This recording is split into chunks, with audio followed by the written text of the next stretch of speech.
खबर उत्तर प्रदेश के जनपद संभल से है। संभल जनपद मुख्यालय बहजोई स्थित कलेक्ट्रेट परिसर उस समय सियासी गर्मी का केंद्र बन गया जब महंगाई और नीट परीक्षा रद्द किए जाने के विरोध में बड़ी संख्या में समाजवादी पार्टी कार्यकर्ता प्रदर्शन करते हुए जिलाधिकारी कार्यालय पहुंच गए। सैकड़ों की तादाद में पहुंचे सफाइयों ने डीएम से मुलाकात को लेकर कलेक्ट्रेट परिसर में जोरदार हंगामा किया, जिससे मौके पर अफरा तफरी का माहौल बन गया। प्रदर्शन के दौरान सभा कार्यकर्ता अनुशासन की मर्यादा भूलते नजर आए। डीएम ऑफिस के बाहर कार्यकर्ताओं और पुलिस के बीच जमकर धक्का मुक्की हुई। पुलिस द्वारा रोकने और व्यवस्था बनाए रखने की कोशिश की गई, लेकिन नाराज सफाइयों ने पुलिस कर्मियों के साथ अभद्र व्यवहार करते हुए तीखी नोकझोंक शुरू कर दी। हालात इतने तनावपूर्ण हो गए कि कुछ कार्यकर्ता बहजोई कोतवाली प्रभारी को खुलेआम धमकाते हुए भी दिखाई दिए। बताया जा रहा है कि समाजवादी पार्टी के नेता और कार्यकर्ता महंगाई, बेरोजगारी और नीट परीक्षा को लेकर सरकार के खिलाफ विरोध दर्ज कराने पहुंचे थे।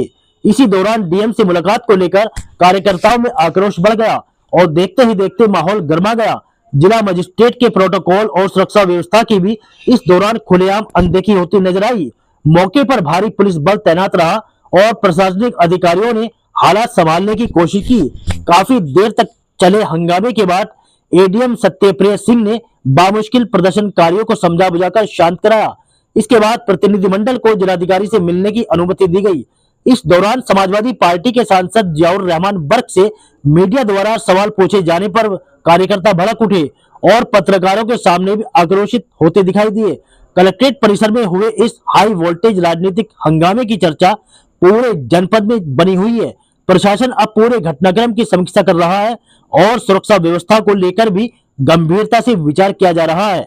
बुरा हाल है और खास तौर से नीट के पेपर को लेकर के जो चर्चा रही कि वो आउट हुआ, जबकि मैं भी एजुकेशन कमेटी का सदस्य हूँ पार्लियामेंट की, और उसमें भी हम लोगों ने बैठक बुलाई थी पिछली बार एनटी के अधिकारियों की, लेकिन वो चर्चा क्या हुई वो मैं आपके सामने तो नहीं बता सकता। लेकिन इस उस पर हम लोग बहुत समाजवादी पार्टी खास तौर से लेकर के महंगाई को लेकर के नीट के जो 22 लाख स्टूडेंट का युवाओं का भविष्य खतरे में है, उस चीज़ को लेकर के आज हम लोगों ने ज्ञापन दिया है कि जिससे कि इस चीज़ पे कंट्रोल होना चाहिए। डीजल पेट्रोल के दाम इस मई के महीने में 4 बार 7.5 रुपये लगभग बढ़ चुके हैं, और जब डीजल पेट्रोल के दाम बढ़ते हैं तो यकीनन हर चीज़ पर ही महंगाई बढ़ती है।